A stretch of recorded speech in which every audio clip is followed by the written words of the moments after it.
My fellow pilots, good morning. I'm proud to report to you today that ALPA's financial position is sound and continues to improve. Thanks to your dedication and ongoing commitment to financial discipline, we continue to use our resources more efficiently, eliminate non-essential activities, and concentrate on our core priorities. As ALPA leaders, we're collectively dedicated to the prudent and resourceful use of our members' hard-earned dues dollars, while at the same time providing superior products and services tailored to meet our members' needs.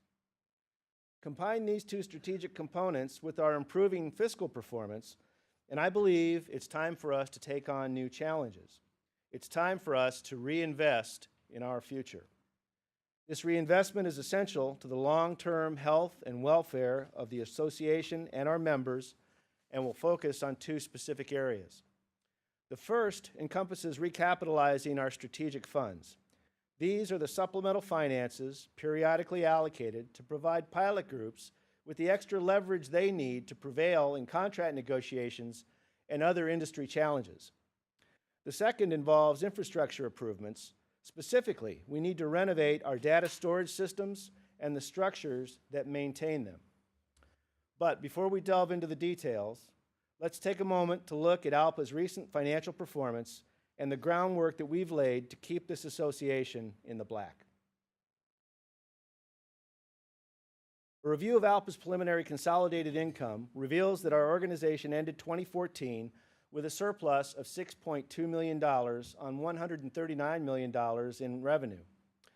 As I've previously noted, ALPA should have realized a financial surplus in the previous year as well. In both 2013 and 2014, dues revenue far exceeded estimates, thanks in large part to increased flying levels and profit sharing.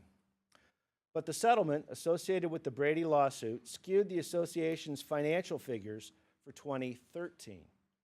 The good news here is that our cash reserves and our insurance program covered the one-time costs for our defense and settlement expenses and did not impede our overall financial outlook. Here's a more illustrated summation of our preliminary revenue for the last year as it compares to our expenditures. Again, we received more than $139 million, which produced a surplus in excess of $6 million. Preliminary results for 2014 suggest that dues revenue exceeded our original plans by $9.2 million. On the other side of the income statement, expenses exceeded initial estimates by $4.7 million. By comparison, in 2013, we budgeted for more than $113 million in revenue, while actuals totaled more than $128 million. As we look at the figures for the first quarter of 2015, ALPA continues to trend positive. We posted a year-to-date surplus of nearly $8 million as of the end of March. For the first quarter last year, that figure totaled just $6 million.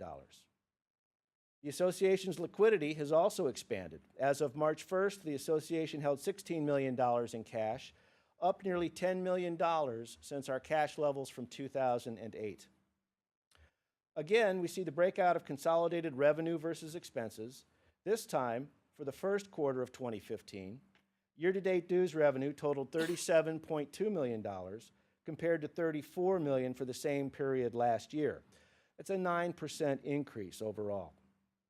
ALPA's overall 2015 budget includes a projected dues income of $135.4 million, which is a nearly $12 million increase over 2014. ALPA's administrative and support account, or A&S account, represents our largest anticipated expenditure at 58% of dues income. And, like many of the other figures I've highlighted, I'm pleased to report that the first quarter results continue to exceed our expectations. The actual net surplus of $6.2 million is due in large part to increased profit sharing at Alaska, Delta, Hawaiian, and United.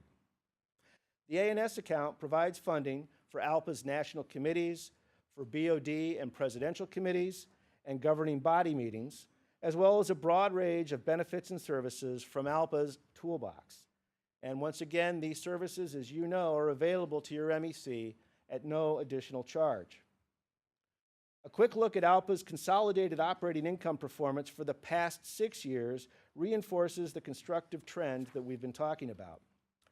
Again, keep in mind that 2013 finances ended with the deficit due to that previously mentioned legal settlement. Here we see the actual and projected dues from 2002 through 2015. Remember that 2015's budgeted dues revenue is $135 million, and as of March 31st, actual dues was $37.2 million. In other words, if you follow that trend on the graph, our track continues to surpass expectations in a positive direction. As you can clearly see, we're back on path that was set during the beginning of this period. When you compare our current performance to that of 2009, you begin to understand just how much your collective efforts have been to stabilize and rebuild our capital, and those investments have all paid off. ALPA has made great strides to re-engineer its operating contingency fund, or OCF, one of our most important strategic resources, and the success of our efforts is shown in this slide here. We've continued to rebuild this important source of supplemental income since 2011, and thanks to your adherence to fiscal discipline, the OCF balance extended to $9.9 million by March 31st. The OCF is a sinking fund with surpluses carried forward into subsequent years. It's divided into 3 separate funds: the Special Projects Fund, the Contingency Fund, and the Operating Fund. As you can see, the Contingency Fund represents the largest portion of the OCF with $9.2 million allocated. Our Operating Fund and Contingency Fund continue to be manageable. Again, both provide supplemental funding to eligible MECs for expenses related to extraordinary circumstances as outlined in Section 60 of ALPA's Admin Manual. For the first quarter of 2015, OF expenditures totaled more than $341,000, and we had 4 pilot groups that were receiving contingency fund allocations totaling nearly $329,000. ALPA's major contingency fund continues to be the association's most visible strategic asset. As you can see, the MCF has been decreasing in value since 2006, and ALPA is making efforts to strengthen and fortify the MCF, not just this year, but for years to come. Specifically, the union will recapitalize the MCF this year by allocating $1.5 million in dues income. This is the first time we've taken this measure since 1994, but the Executive Council believes that now is the right time to grow and protect this fund. Our efforts to rebuild the MCF also include the following: all organizing activities, including the current efforts at Virgin America, are funded entirely by the A&S account. We've improved the allocation and spending guidelines for the MCF requests to facilitate effective budgeting. And 100% of our Kitty Hawk insurance premium is paid for now out of the A&S account and will continue to be going forward. Here's the latest MCF picture, and as you can see, the balance stands at $44.4 million. In terms of Executive Council action, Sun Country, which has been in Section 6 negotiations for over 5 years, have finally entered the end game of negotiations. And the Spirit Pilots are asking you to authorize an MCF allocation to supplement their collective bargaining efforts with the resolution that is before you at this meeting. We've talked about recapitalizing our strategic funds as part of our comprehensive reinvestment strategy. Now let's shift gears and look at ALPA's infrastructure improvements. Okay, I'm good to see that nobody's head exploded when that slide came up. You're going to like the next one. Come on, stay with me now. All right. ALPA, thank you, from the head table. ALPA has initiated a systems modernization project to replace our 20-year-old patchwork software and data information storage network, which supports the union's finances and other key functions. The current configuration and system supporting it is, as you can see, cumbersome, outdated, and needs to be streamlined to provide better value and support our members into the future. Through a series of incremental upgrades, we'll replace our aging system with a new package that provides a broader array of capabilities, improved efficiencies, and greater security. Members will be able to better share, update, and receive information. For example, following a few basic steps, ALPA pilots will in the near future be able to generate letters that summarize their previous year's dues to facilitate tax filings. We're in the first phase of this transition, which is expected to continue through 2016, and I'm encouraged by the initial results. And I'll give you a progress report on the status of this upgrade at our next executive board meeting this fall. Now I'd like to spend a moment on our insurance programs. In 2014, our life and loss of license insurance programs paid out over $700,000 in benefits to pilots and their families. Last fall, I reported that the ALPA VIVA board had approved a 10% reduction in our loss of license plan premiums. In addition, more than 1,300 members have enrolled in our new dental plan that became available at the first of this year.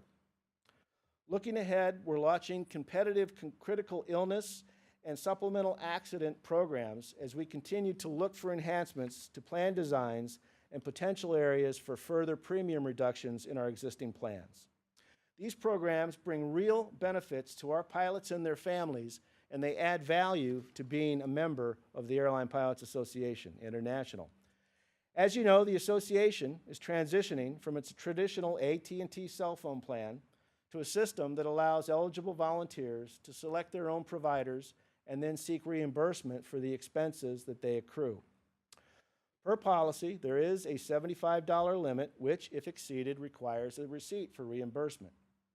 This pie chart shows the percentage of members that are above and below that $75 threshold. And I'm pleased to report that everyone who has made the transition is operating within the appropriate parameters.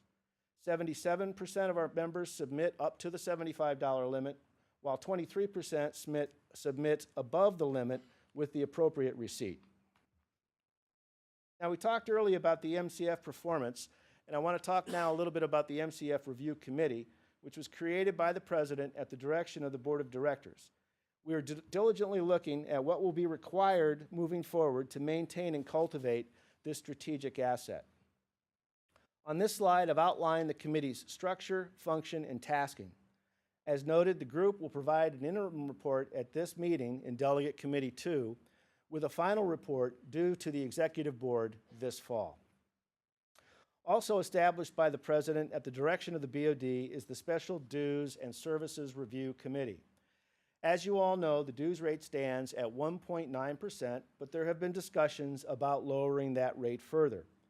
The ALPA Board of Directors, at their last meeting, opted to authorize additional research in order to make a more informed decision.